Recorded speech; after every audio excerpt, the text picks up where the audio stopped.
All right, ladies and gentlemen, welcome. This is Blacklisted Radio. It's the 29th day of March, 2014. I'm your host, Doug Owen. My website is blacklistednews.com, and the website dedicated to this show is blacklistedраdio.com. We narrate the chaos. We talk about topics that are uncomfortable, controversial, even in the alternative media.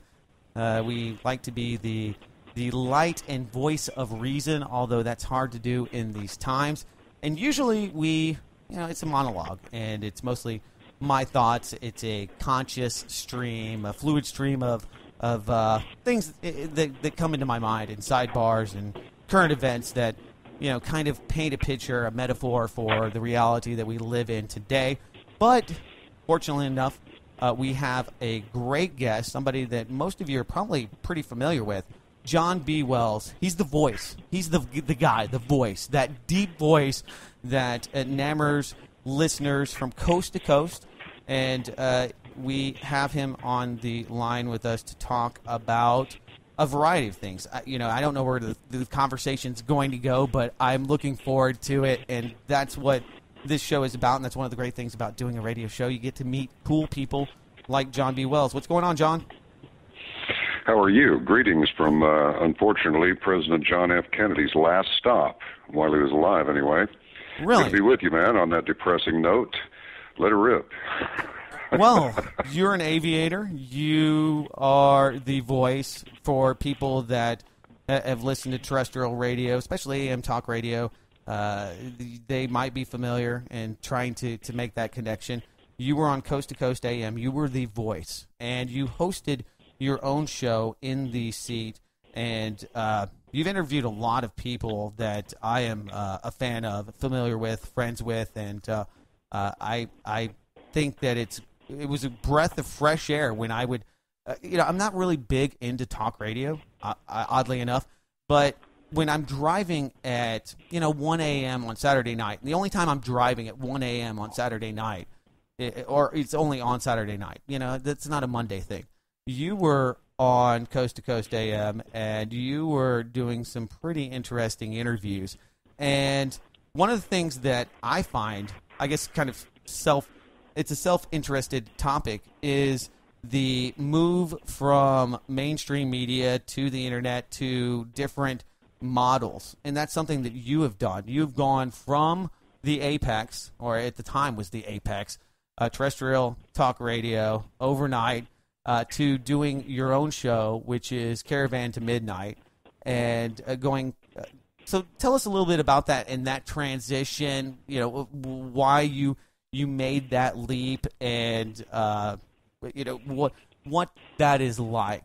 Kind of dipping your toes into getting into more of a self-supported model, and trying to remain relevant in the new age, in the new media that we have today. Well, first of all, it was great fun doing Coast to Coast AM. Like zillions of other people, I was a big fan of that program for many years. And then when the opportunity got to, sit in and do something there, that was back in 2005. In December 2005 was the first one. And I talked with Dr. Bruce Lipton and Dr. Gabriel Cousins. And it was just a great time. And then nothing happened in 6, nothing happened in 7, but I interviewed Ray Bradbury in 2008, which was like unbelievable for me because he's such a visionary. In fact, a few months earlier, I just decided to read Fahrenheit 451 one more time, and I just thought, this is so much more relevant now than it was when I read it as a kid, in like middle school. And then you look at the copyright date and you see it's 1950 and you go, oh my gosh, was this guy a visionary or what? I mean, a true visionary. So I just asked Lisa if she could get him, and she did, which was great. But then nothing happened in 09, and I started getting a few shows in 10 and a few shows, a lot of shows in, I call them shows, programs in, you can't see it, it's not really a show, is it? But it's theater of the mind, John. It's theater of the mind. That's what I like to call it anyway. Well, I suppose you can see pictures in your head, certainly. Okay, I stand corrected. It's a show then. Sure. Very good. Excellent, Doug. Yeah, a bunch of them in 2011, and then at the end of 2011, the word got to me that Ian Punnett was having hearing trouble and all this stuff, and Lisa asked me if I would take a Saturday slot, and I said, well, let me think about it for a second. Okay, I'll do it.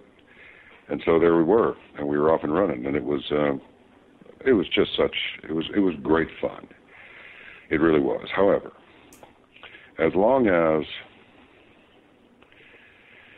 time went by, I noticed that as long as anything traditional or what I would call normal, as far as sociologically speaking, or even ethically speaking, or even morally speaking, as long as that was all up in the air and it was all ha ha ha, then it was fine. But if we ever got really serious about anything, started cracking open doors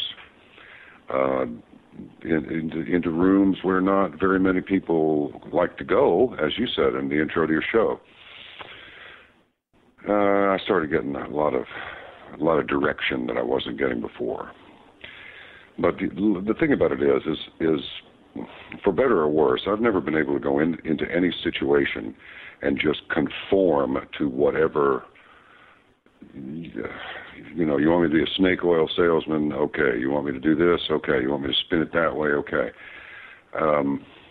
No, that's not really me. I can't help. It's just in my nature to, whatever I'm doing, you know, try and this unfortunate expression, but everybody knows what you mean when you use it.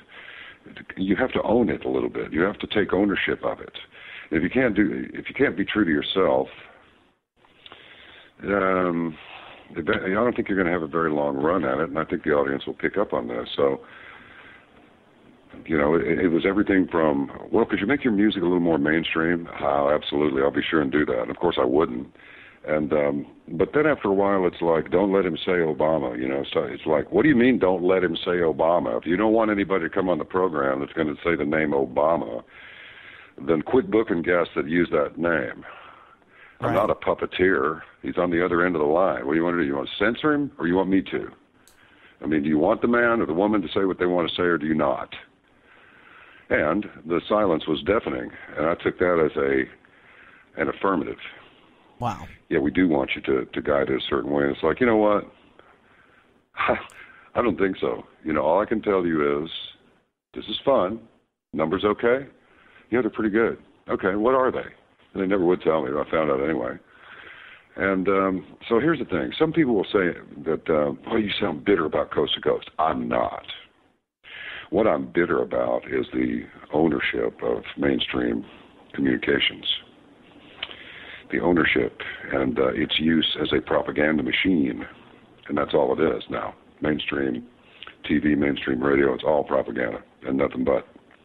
With the exception of some talk shows, but... Yeah, I ran into some of that myself. I mean, people ask me, is the show brand friendly? And I'm, well, you know, maybe if you're not selling advertising to Monsanto, it'll be brand friendly. You know, I don't know about the Clorox or Nestle Corporation. They might not. But, you know, honestly, I mean, how many of them are actually going to be listening to you? I mean, most of those people are, you know, doing huge, they're multinational corporations. They're doing huge buys all over the place. They're not really micromanaging. So maybe you were stepping on some toes there. Well, I'm pretty sure that I was, because as you may know or may not know, there are these things called, well, they're brand protection companies. And they do the monitoring. It's not going to be necessarily the program director, the ops manager, or somebody like that at the stations, or the groups. They may, in fact, be listening, but there certainly is going to be a brand protection company out there somewhere watching over them, kind of like the dean of the, as a friend of mine, one of the guys inside our company said, the dean of whatever broadcasting organization, whatever the name happens to be. And they let them know when their brand is being threatened in any way. So, yeah, between it was almost it was almost Kennedyan in a way, because there were a lot of people who wanted John Kennedy out of the way. And I think there were some sponsors who wanted me to get out of there. I think there were people in various sectors that were like, you know, this is a little bit too dangerous for the status quo. Because, you know, these companies have the same problem that many people have, and that is they think something is going to go on forever. And deep down inside, they know it's not. But they kind of go into denial. It's like, no, it's not broke. Don't fix it. Don't change it. Don't do anything. Just keep doing the same thing that we're doing. It's fine. It's firing on all six. Don't change a thing. And that's not how it is. It's not 1995 anymore. Right. And I would tell a couple of people there, look, you have an opportunity. This is probably the most dangerous time, certainly one of the most dangerous times in human history. I mean, everything is in turmoil, financially, environmentally, cosmically, not to mention socially. Government's getting weird. Now all of a sudden, I mean, I'm not just going out there, with my fife and my bandage on my forehead, waving Old Glory out there. But the thing is, when you're living in a time when to be called a patriot or someone who believes that the Constitution should be observed, if this all of a sudden marks you as some extremist or potential domestic terrorist or something, there's a real problem. And don't look now, but we've got a storm riding up our backsides of enormous proportion. And this is not a drill. This isn't some sort of, look, you can testify to this, I'm sure. There's really nothing in this line of work that we are doing except potentially some grief. We're not getting offered dates or big piles of cash or, Corvettes or, to drive for nothing. We're not getting any of that. The mainstream people are getting that. We're not getting that. What we're getting is the evil eye, the one that floats above the pyramid on the back of the $1 bill. I mean, just looking over the $1 bill ought to give people an idea what kind of freaks they're dealing with. Who would put all that stuff on there that wasn't into, talk about being into woo-woo. Right. Well, that's your government. Your government's more about woo-woo than anybody that's ever been on a coast-to-coast or a Caravan to Midnight or a blacklisted radio. The government's all about woo-woo. What the hell is that obelisk doing in D.C.? What's that all about? What's up with the floating eyeball above the pyramid? What's the deal with the 13 stars up above the eagle, which is not an eagle, it's supposedly a phoenix? What's up with the 13 arrows? What's up with the 13 leaves on the olive branches? Or is that mistletoe? And then you flip it around to the front, you look up there in the upper right, and right there, you know this, but maybe some of your listeners don't, the little frame around the one, in the upper left, it's curved. If you look right in that nook right in there, look really close, you'll see a tiny little owl. Well, this is the same owl that the big version of is danced around with great verve out there at Bohemian Grove. I mean, these are some serious people.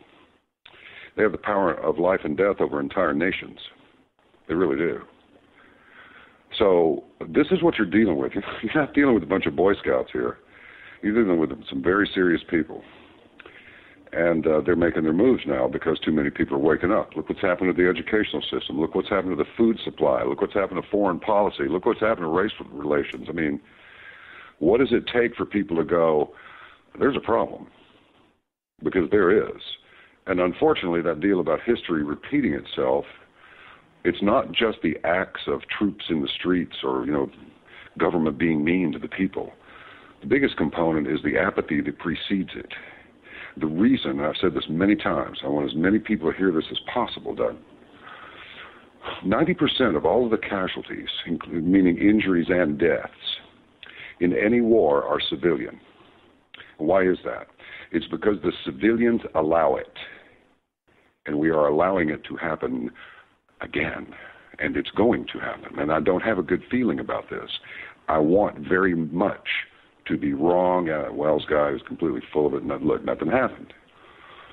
Well, that's fine. If bringing all this stuff to light causes it to not happen, the efforts of yourself and many others, if we can stave it off, nothing happens. Look, those guys are just a bunch of jerks. The truth is something that does not require anybody's belief in to exist. And so if this thing gets stopped or slowed down and they say, what were you guys doing all that talking about? Nothing happened. It could very well be that it's because we were talking about it. But we can't prove it. But it did stop it for a while.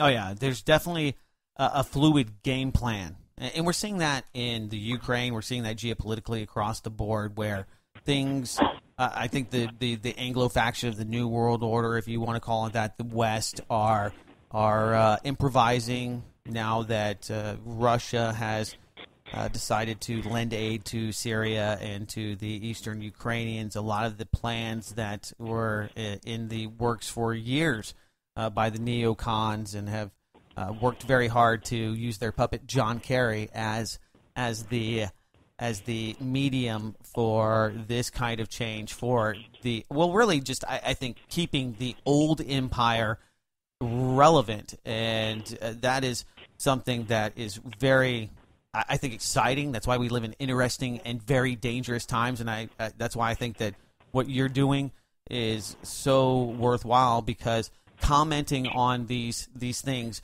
in a time, and you alluded to it, of universal deceit that we live in. I mean, that is it's beyond patriotic. I think that's just something that people like to wrap themselves in. I'm a patriot.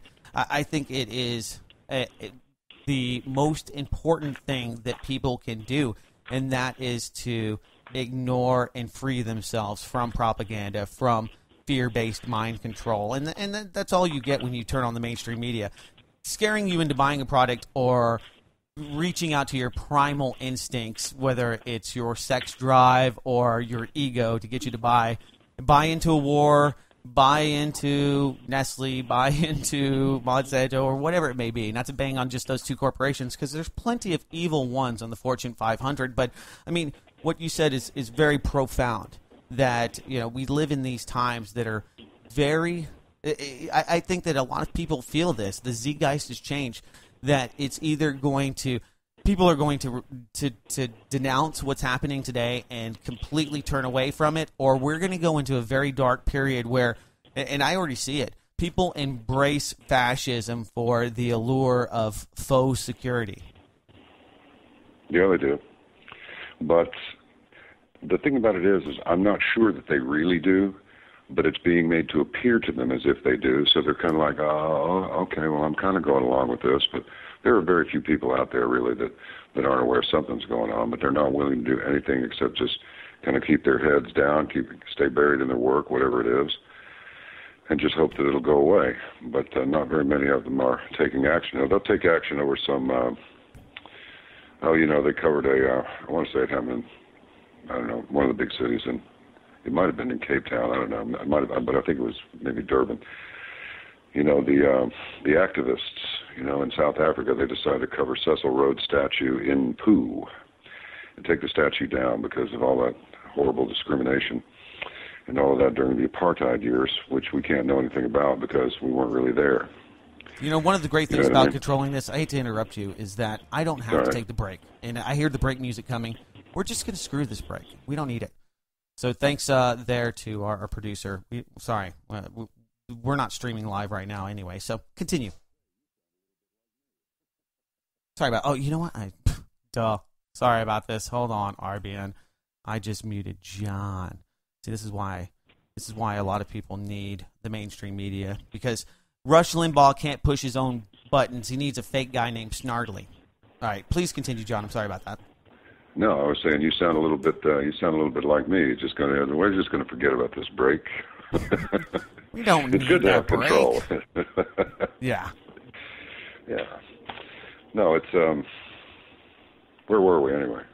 We were talking about the transition, and I think that the where we're at today with people either embracing it, whether or not that they realize what's happening. I mean, I think that that's a great question. Do people have consent? Because that's something that you hear a lot, that the reason that the powers that be are able to do what they do is because they have the consent of the willing. People are dumb and they're easy to con, and that's why we have a republic, not a democracy, because you can get enough people, rabble rouse them and show them some scary pictures, and before you know it, they're ready to burn down cathedrals. They're ready to burn down statues, and history. I mean, they're quick to react.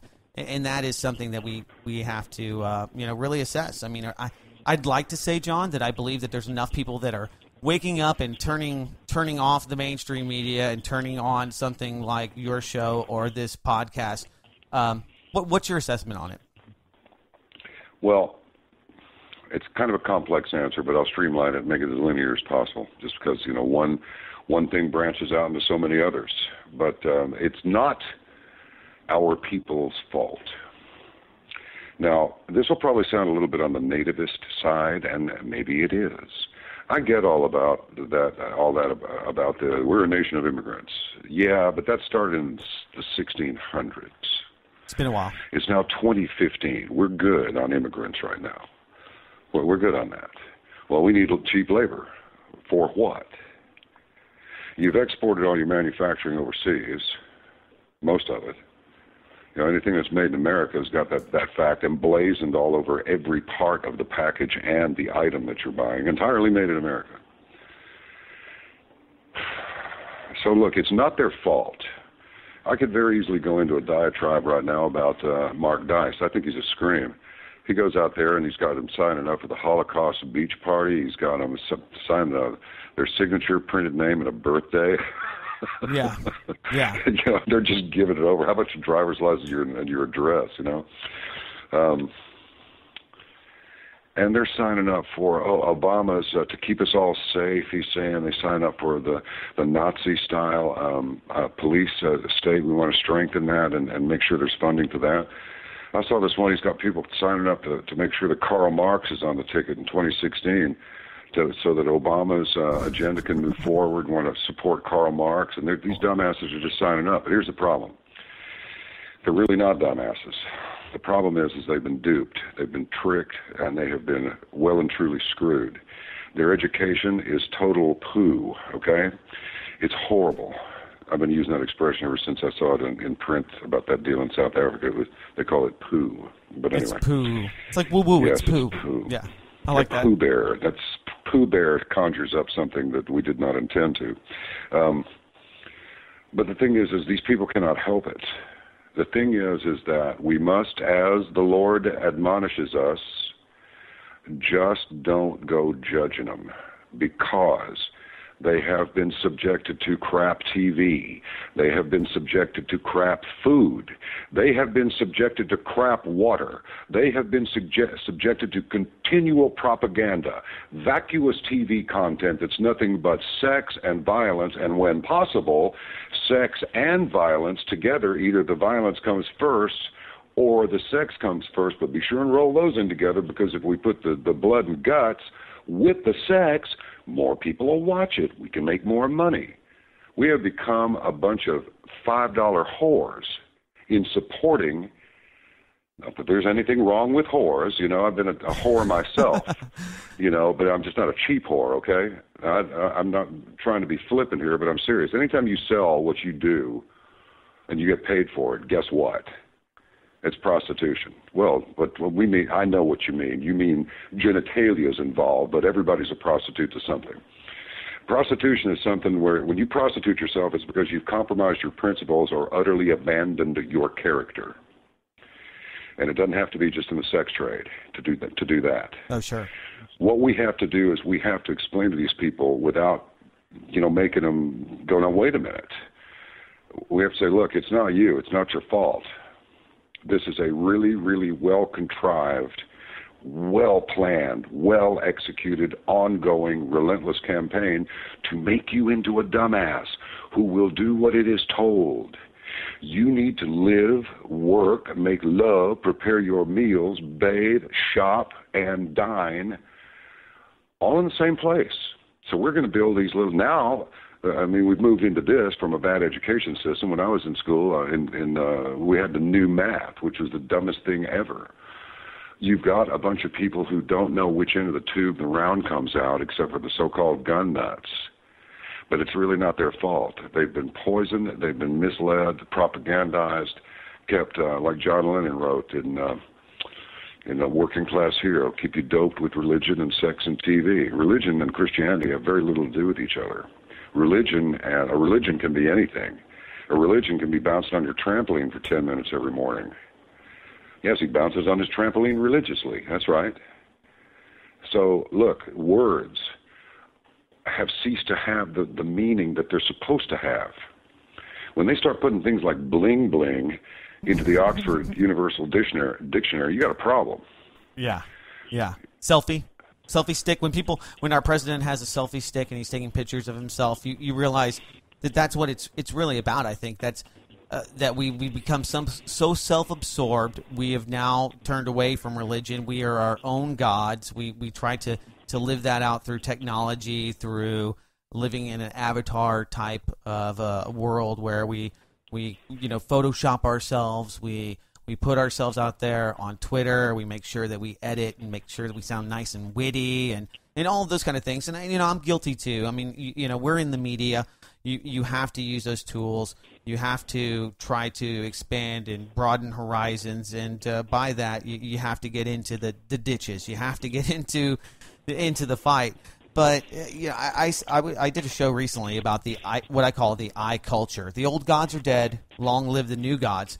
And it's this self-absorbed. I mean, because you were talking about Mark Dice, and those videos. Mark Dice, if they're smart people, he cuts the smart people out because he wants to show you the dumbasses in society. And when you watch the video, it makes you kind of sad. You're like, oh my God, society and humanity is going out the window.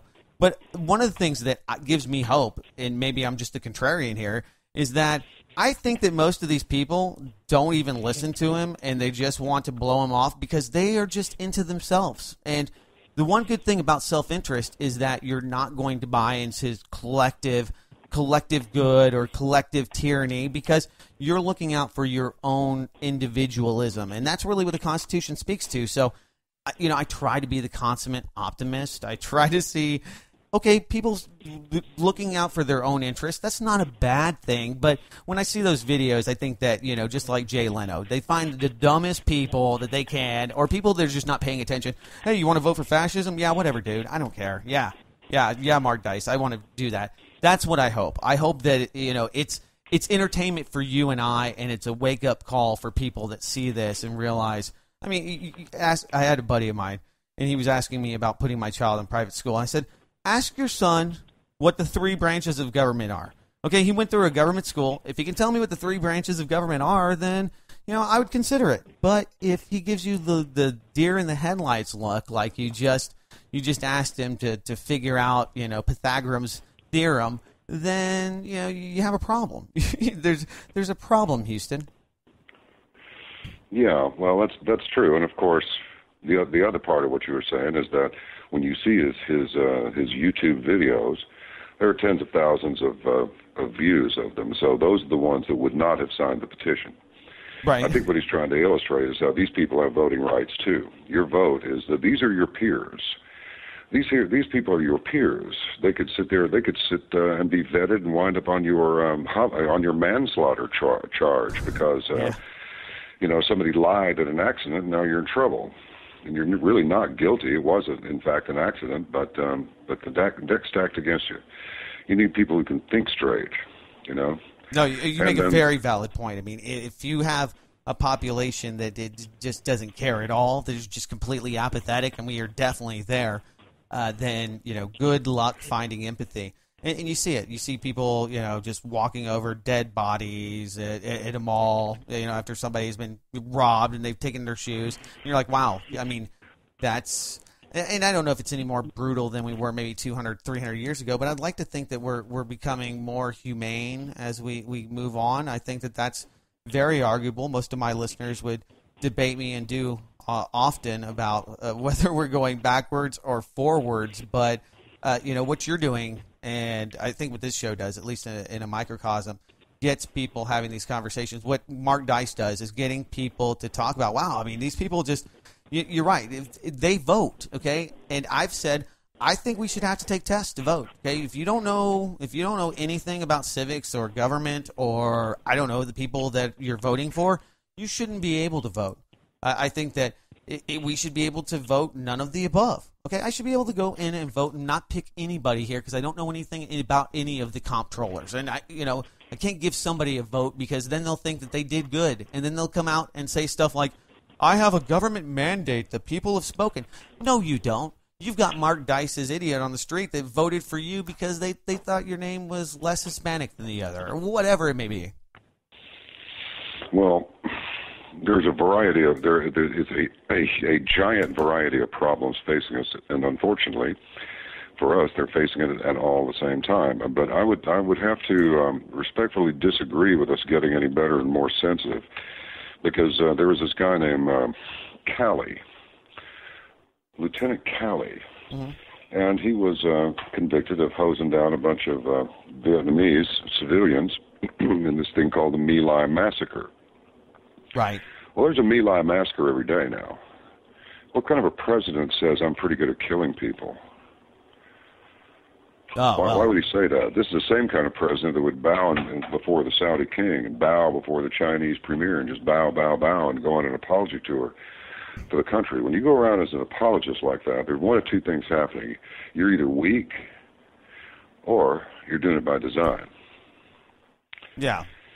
Well, I think he's a salesperson. He's doing it by design. I think he is totally in sympathy with the Muslims. I think he would think it was just fine if the whole world turned Islamic. I think he'd be completely all right with that. And apparently they're okay with it over in England, too, because the number one name for children born in England is Muhammad, and they're outbreeding the English at a ridiculous rate, and soon it will be an Islamic country. England is gone. There's no stopping it now. No stopping it. No chance. Just like there's no chance. It seems that there's no chance in stopping. See, this is all about loss of national sovereignty. The fiercest battles that have ever been fought in the history of mankind was fought with religion. Religious fanaticism as the fuel. There have been lots of battles, but those are the big ones. You know, Nazism was its own religion. Communism was its own religion. We're not talking about Methodists and Presbyterians here necessarily, okay? So the problem is nobody wants to hear the M word. And the M word is morality. We have no morality in this country. None at all. And my point was that people would be outraged. There was a time. I was a child. I really was. But I was, you know. Did you have that deep voice, though? Did you sound like this when you were 5 years old? Not when I was 5, but I did scare the children in the 3rd grade class when we all sang a song and then they played it back. Mine was a bit deeper than the others. But, I got off the trail here. Oh, you were talking about Sorry about that. I'm really bad about throwing sidebars. No, it's okay. I should have been focused more. No, we were talking about the whether or not people are more moral. Yeah, morality. Yeah, the thing about it is we're insensitive to everything now.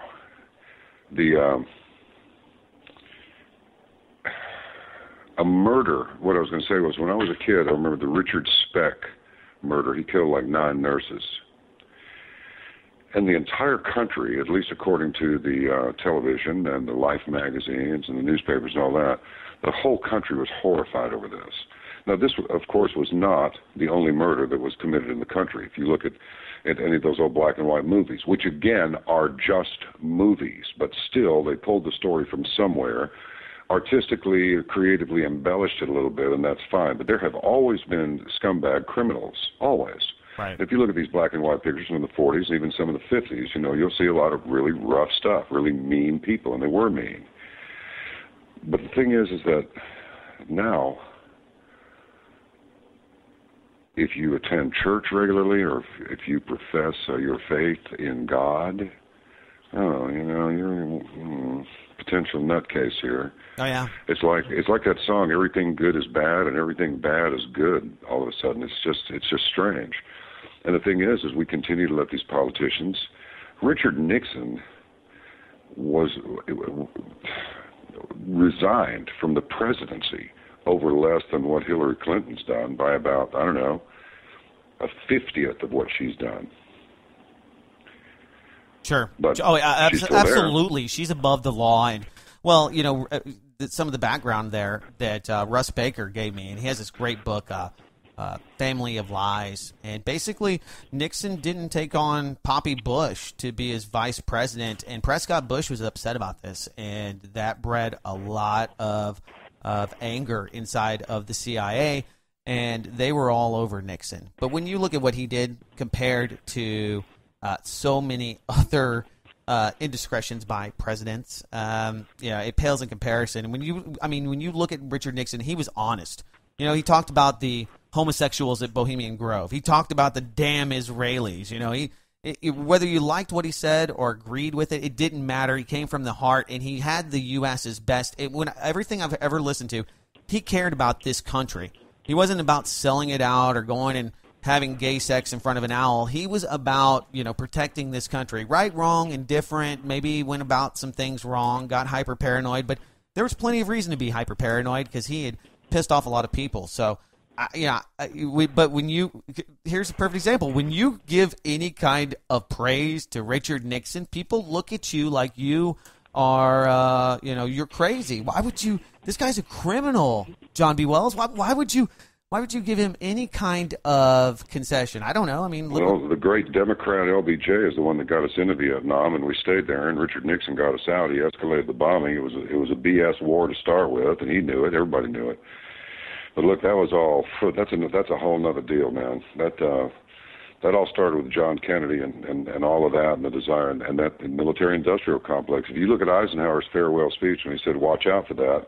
Sure. Because it exists and will persist, and it did. And the man had a look on his face. This is a hardcore military man, big time, many star general, and commander of the European Theater of Operations in World War II. This guy was no pansy that was putting dresses on at night and none of that. Dwight Eisenhower was a hardcore, a real no kidding man. He was scared to death, and the look on his face tells it all. No, it really does. These people,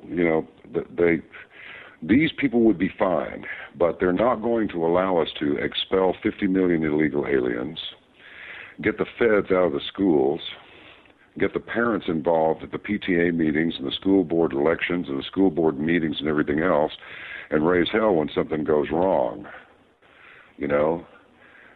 But they're not doing it. They're beginning to do it because they realize they've been duped. All this Common Core stuff, look, you can manipulate people who are uneducated way easier than you can educated people who have some knowledge of history. Just saying, well, this is the same thing that's happening now. It's like people are being just worn out with this. They get all this good news, Super Bowl's a big deal. The dimensions of Kardashian's ASS, that's a big deal. But the fact that you've got 50 million illegals in here and you don't even know who they are. Is it all over the mainstream media, for example, that this guy, this dude that crashed this plane, Andreas Lubitz? I was going to ask you about that because you're an aviator, so I imagine you have an interesting take on it. Yeah, well, it's pretty interesting, all right. I reported this on caravantomidnight.com. Come see me. You can see a bunch of free stuff on YouTube and check out the shows. It's cheap, $60 a year. That's my commercial since we didn't take that break. This guy has psychological problems, okay? So for 6 months he has leave. He goes to a mosque in Bremen, which coincidentally is the same mosque that Muhammad Atta operated his little part of the so-called Al-Qaeda cell. You got me? So you got this guy on SSRI drugs, which he most assuredly was. They found antidepressants in his house. That's what's been reported.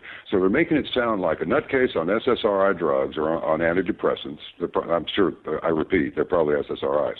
The Americans are 5% of the world's population, and we consume 50% of the dope that's produced by Big Pharma that everybody complains about. So maybe I wonder if the complaints are doing any good. Long and the short of it is, some time ago, I read a report that the Obama administration had told Angela Merkel, the Chancellor of Germany, that if she even considered giving Edward Snowden any asylum over there, the United States would terminate all intel regarding any planned or currently operating initiatives in furtherance of terrorism on German soil. We would not tell them anything. Now, question number one, how would it leak out from Germany that they were even thinking about giving Snowden any asylum? Well, we know the NSA is monitoring her, right? That was a big story, that she was being monitored, and okay, I guess it's okay. Well, exactly. The same reason that the mosque in Bremen is still operating, it's because it's wanted. Its operation is wanted. So the second question is, how does it get out of Germany that the Obama administration threatened to cut off intel to Germany? And then, what do you know? About a week later, a guy who's been on leave for 6 months converted to Islam while he was at a mosque. He was actually staying at this mosque, were the words that were used in the article. Wow. And then crashes an Airbus 320 into the Alps.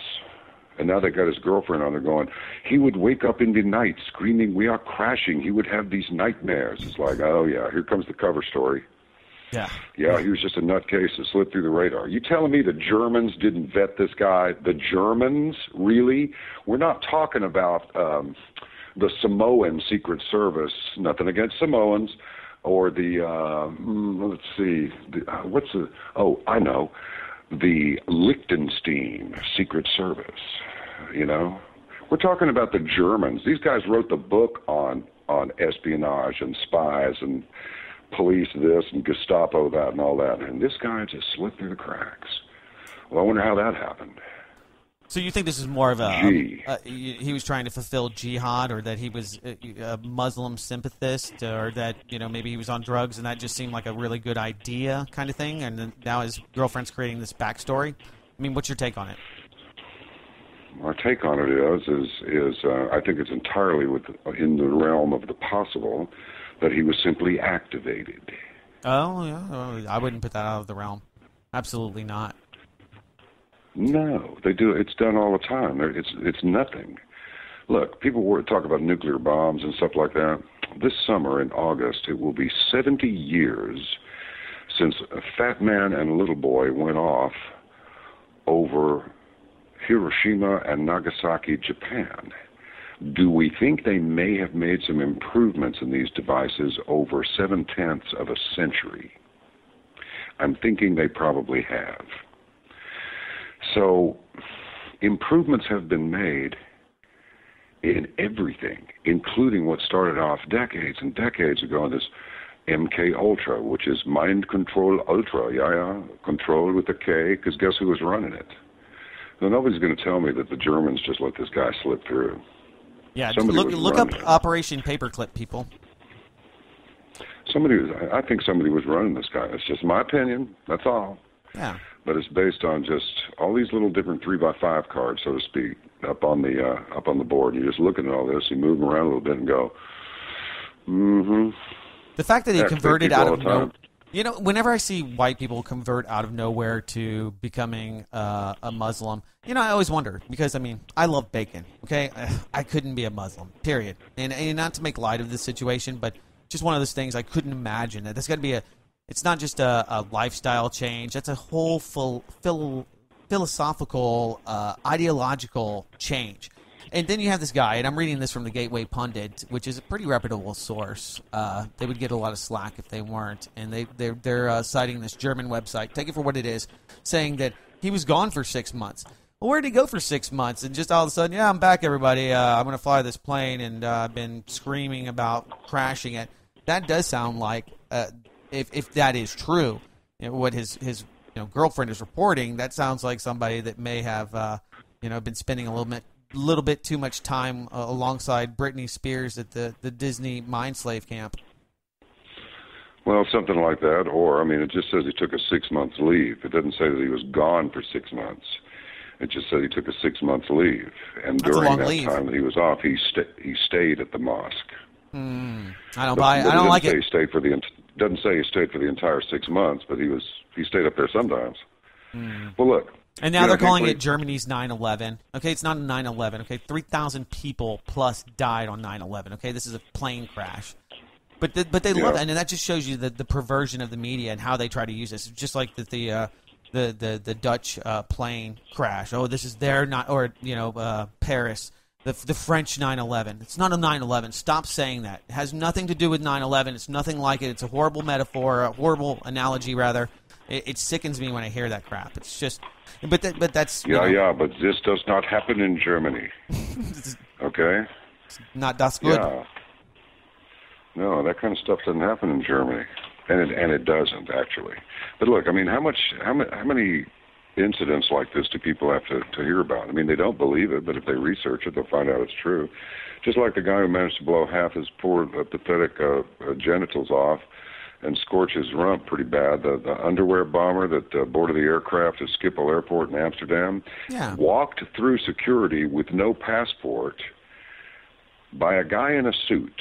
But we just can't get all of the video. But we got enough of it to see the guy was being escorted by just a man in a suit, no passport, no nothing, no security check, no nothing. Father Walk reported him to the plane and put him on. Yeah, and his father reported that he was a terrorist. He actually contacted the State Department to say, I think my son's being radicalized. I think he's planning something. You know, you hear about why the government needs to, tap into every aspect of our lives illegally.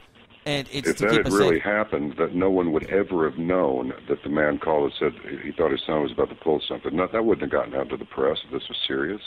Right. Man, they don't give you the details on a burglary that happened down the street. It's true. Why would they give you details about a terrorist attack in mainstream press?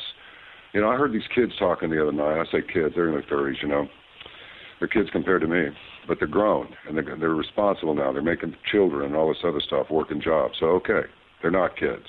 I take it back.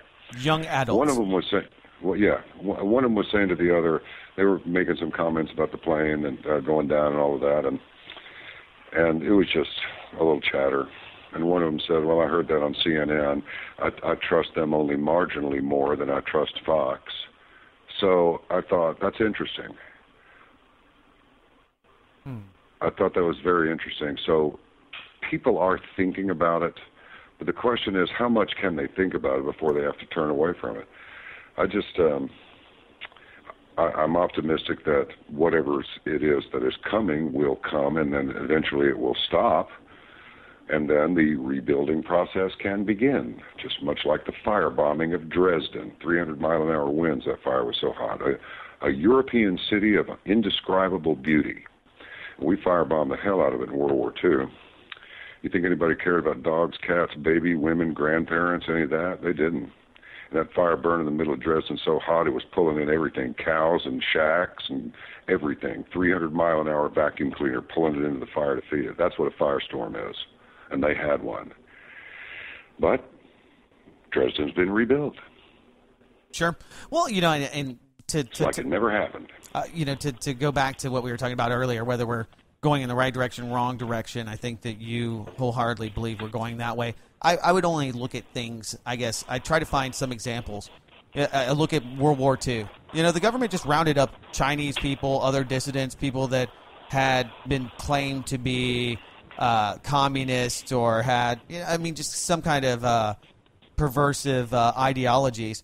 And my grandfather, I love him to death. I think that he's a brilliant man. He was a lawyer, a scholar, and I say lawyer very lightly there. But, you have to read some books. But, he was totally fine with that. Didn't think about it at all. He watched Reefer Madness, and I do this diatribe often. He watched Reefer Madness and was scared that black guys were going to step on white men's shadows after they started smoking some marijuana. And so as much as I want to say that, they were brighter than these kids that are stuck on their iPhones all day long, and he probably was, and he was definitely more motivated, had a better ethical outlook and, moral compass. He still, bought into a lot of really stupid stuff, and we see it now, and we laugh. You look at the German, if you ride alone, carpooling propaganda. If you ride alone, you ride with Hitler, and pictures of people riding with Hitler, and that was compelling at the time. And it, people probably didn't know any better, didn't have a context, had a lot of trust in central government, very few stations on the radio or on the television that they could, see or hear. Very limited message from, newspaper media. Even if you lived in big cities, you might have 2 or 3 newspapers. So they bought into that. And I know that if the U.S. government said, hey, you know what? We just have to round up all of the Muslims, it would not. They might be able to do it. I doubt it, but they might be able to do it. But people would be livid. It would be a huge thing. People would be setting, buildings on fire, tires on fire. We would see kids being sprayed by the police. Those images would be spread across media, it would be to go to what you said, a firestorm. So those are the kind of things. Well, and like I said, I try to be the consummate optimist. I try to be that voice of reason, saying, well, if you look at human brutality, 200 years ago, 1 out of 10 people was killed by another human. Now today, and maybe we can, look at drones or some of the other things that are killing people today, but you have a less chance to be killed by government or your fellow neighbors than you ever had. Now, that doesn't excuse what's happening today, and the reason that we're here is because of the Constitution, because of these ideals and these principles that we hold near and dear. Wanting individual liberty, life, the prosperity, and the pursuit of that prosperity. So it's not to diminish that, but I do think that at least now there would be more of a conversation. And I hate to use that term because you hear that. Well, we need a national conversation about race. No, we've already had a lot of conversation. There's just a lot of people talking. And, that's one of the things that I like to do. I like to have a conversation, a dialogue, and, to kind of throw these back at, people like yourself that see exactly what's happening. So do you think that there's hope for humanity, or do you think that we're going to have to go through a really dark period before we see another renaissance? No, I think we're entering the dark ages, and I don't think there's a thing anybody can do about it. I mean, it could be done, but it won't be done. Right. And we're going to wind up ceding a national sovereignty. I mean, unless some people really get with it. Now, our governor, Greg Abbott, I think may have a chance to do something here. What, you live in Texas? I didn't know that. Yeah, Dallas, Texas. Okay. Yeah, I live in Round Rock. We call this South Dallas, which is North Austin. Yeah, right. Yeah, it's a little ways down the road, but I guess it's still, you could probably still say that. But no, it's first thing we have to do is we have to secure our national borders. We have to secure our sovereignty. We need to see. Here's the thing: we need to audit the Fed. You don't want to audit the Fed, because if you audit the Fed and the numbers get out, it'll scare everybody to death. Your market will collapse. The dollar will be worth a dime in the morning, maybe, and it'll be utter and complete chaos. Perfect point. That's why I say I think we're headed into the dark ages. Everything is coming to a halt. It's run its course. These systems that have been in place for this long, this is what happens. You build and build and build until you can't build anymore, when it starts collapsing, you go ahead and tear it down, because it'll make less of a noise if you tear it down than if it gets torn down by somebody outside your country. But this is all over with. I mean, I don't mean to be depressing here, but I tell people, make ready for what's to come, because it's coming. And there's no getting around it. It might be stalled off for a little while, but you have this huge immigrant population. You've got all of these black folks that are unhappy, and they're still clinging to that slavery thing, even though, because they got idiots like Sharpton and Jackson and that bunch talking wrangle up there, just keeping it going, even though nobody who is alive today would have anything to do with owning slaves, even if it was legal to buy slaves of any color. And we certainly don't, no one is alive and hasn't been for a long time that had anything to do with that. So it's like, I think we need to talk about something else. And I'm tired of listening to people discuss their struggles.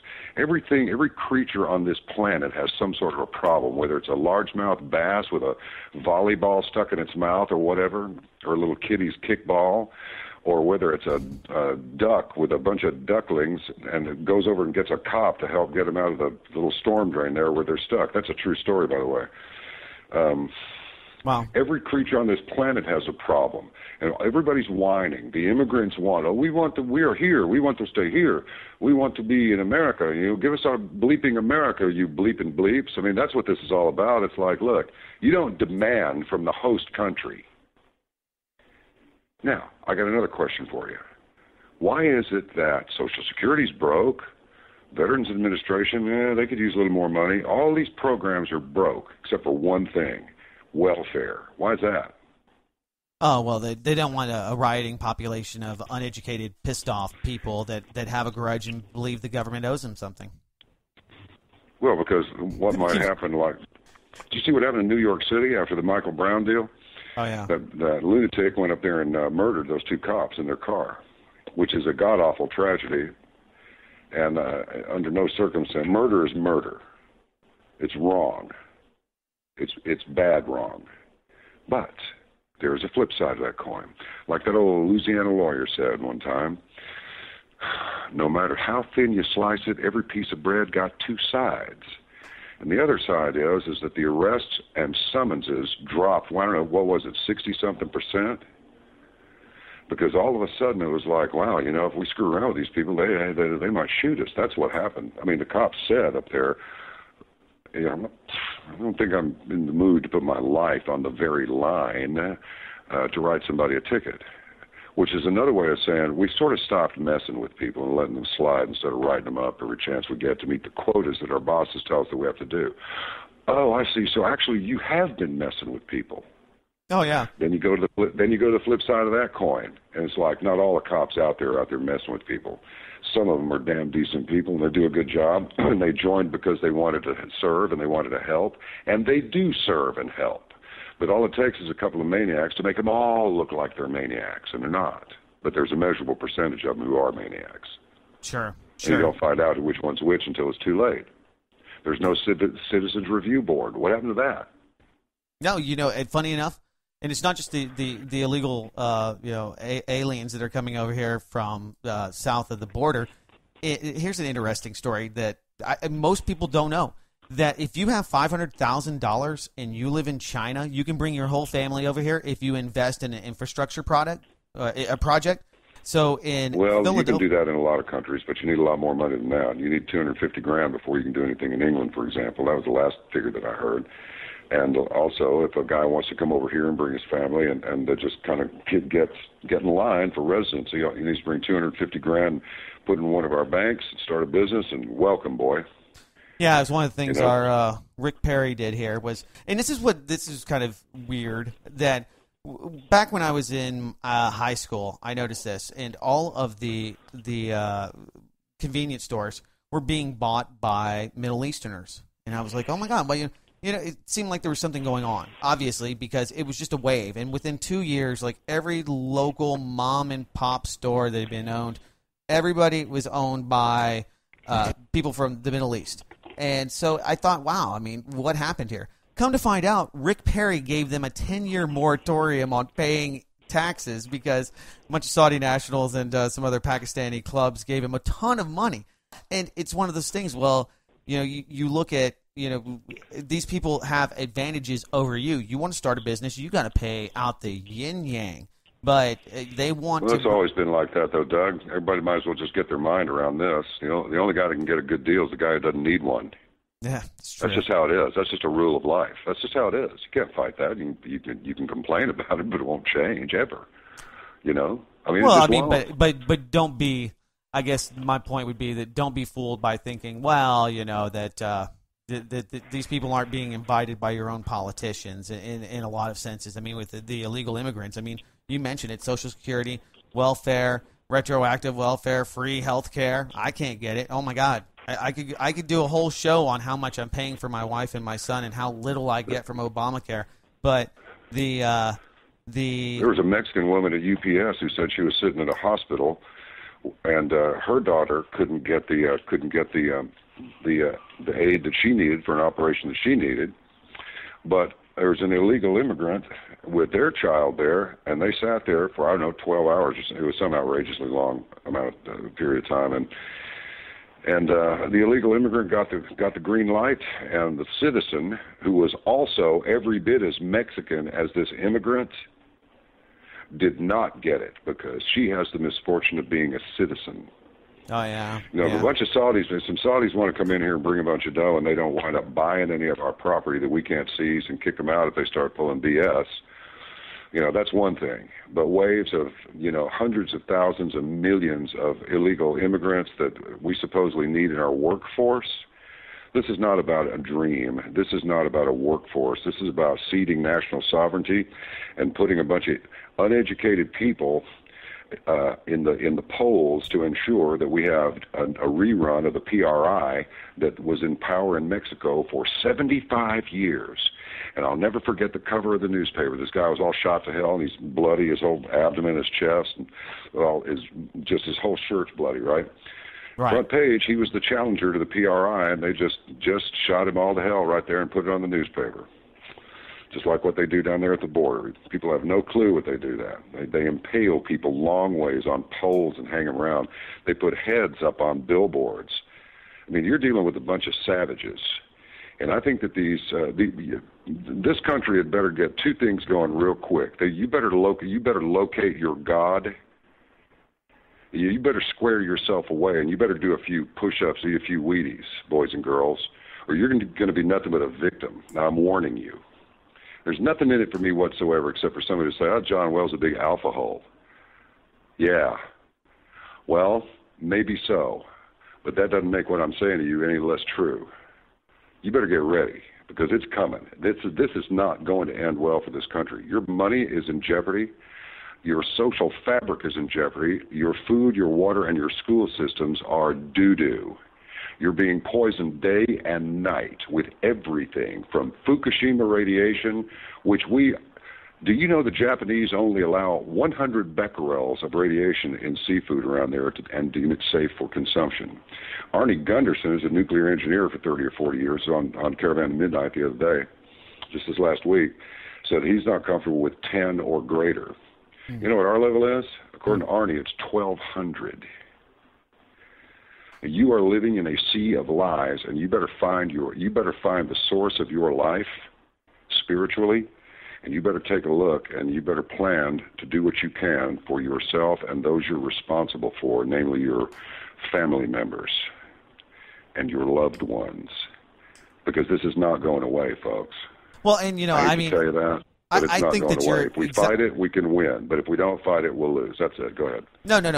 I agree with you. I mean, I'm not quite the statist. I don't really romanticize, or I don't really care for one state or the other. You know, I mean, at a base level, and this is only at a base level because I do live in the here and now, I don't think that there's a line between Mexico, Canada, the U.S., or Chile, or Russia, or China. I mean, people will put them there. They've shed blood to draw those lines. Israel's a fine example. You know, World War II. You know, hey, here you go. We're going to cut that out. You get the Holy Land. There, and we see the fruits of some of those real estate issues.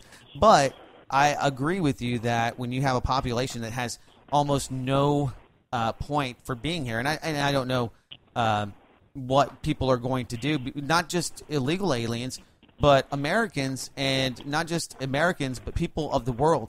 90 some odd million people work in transportation. All of that's going away.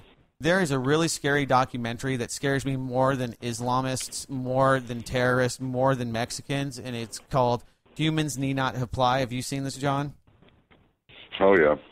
I said that several years ago. You know, if you want to cut down on sick time and vacation leave and maternity leave and vacation pay and pensions, all that, get yourself a bunch of robots.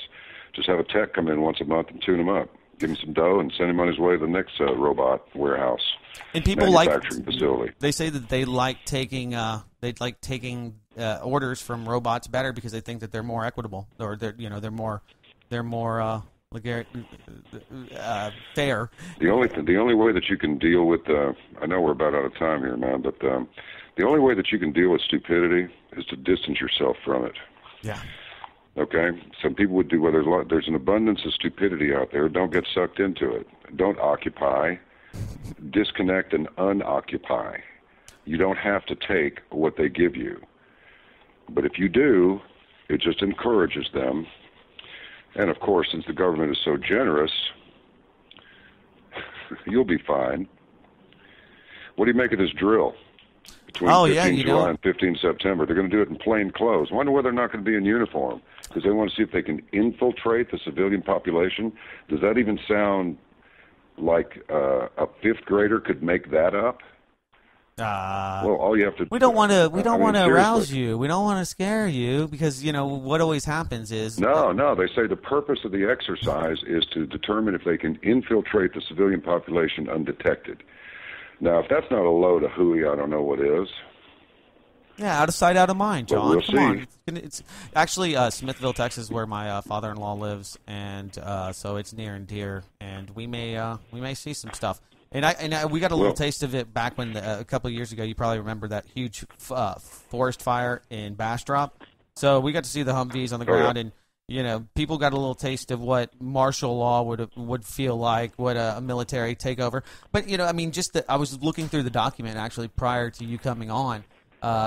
About the DOD working with your Department of Education, just groups that you would not think that the DOD should be coordinating with, really. And it's all for your safety. You never know; there might be a solar flare. You wouldn't think the CIA would be paying visits to the large movie companies out in L.A. Actually, I would once a month. Actually, I would. They give them a lot of money to write those scripts in there. If you want to look at that's not why they're going to see them.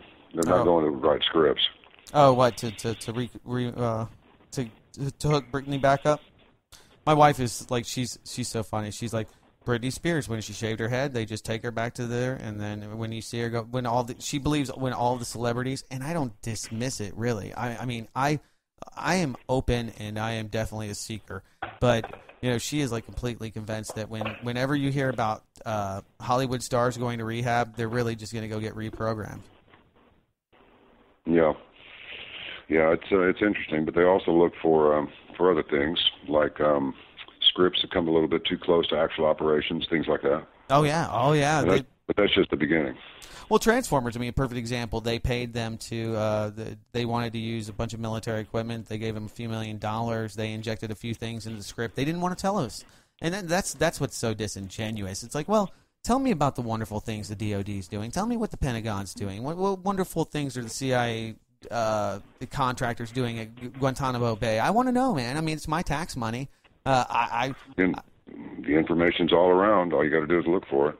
Oh, yeah. Well, and if it's worth hearing, you're not going to hear it out of their mouths. There's no doubt about that. Truer words have never been spoken on this radio show, John. I really appreciate your time, and I think that, at the end of the day, we're all going to have to look at ourselves in the mirror and, figure out where it is that we live. Oh, I just got some weird ad popping up in my deal there.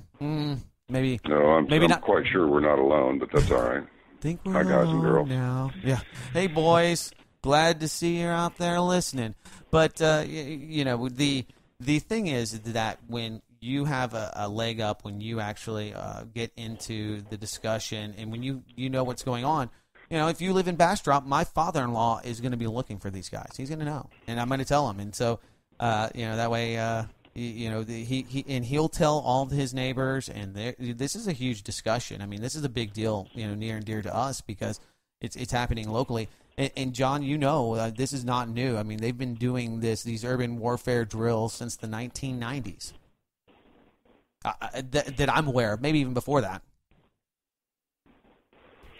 Well, we'll see.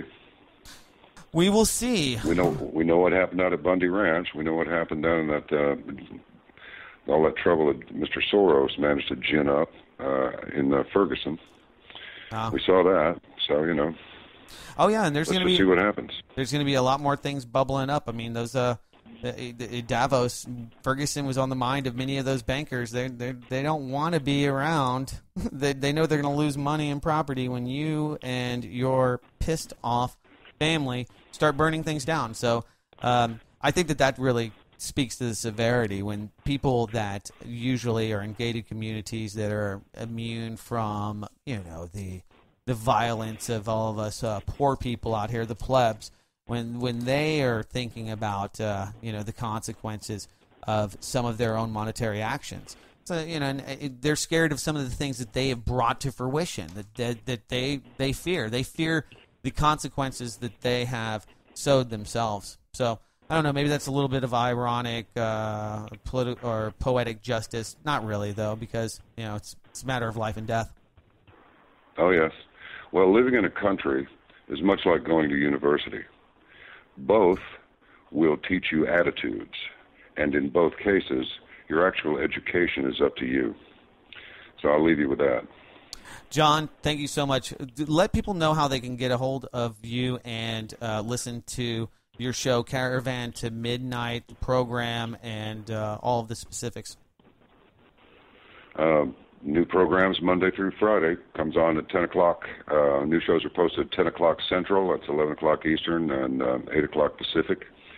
Just go to caravantomidnight.com. Just no numbers, no missing letters in midnight. Just caravantomidnight.com. And check out our news section. Check out all the free stuff there. And then if you want to see some sample programs, go over to our YouTube channel and take a look. There's a bunch of them on there. And we have we're closing in on 300 episodes since we started on the 3rd of February last year.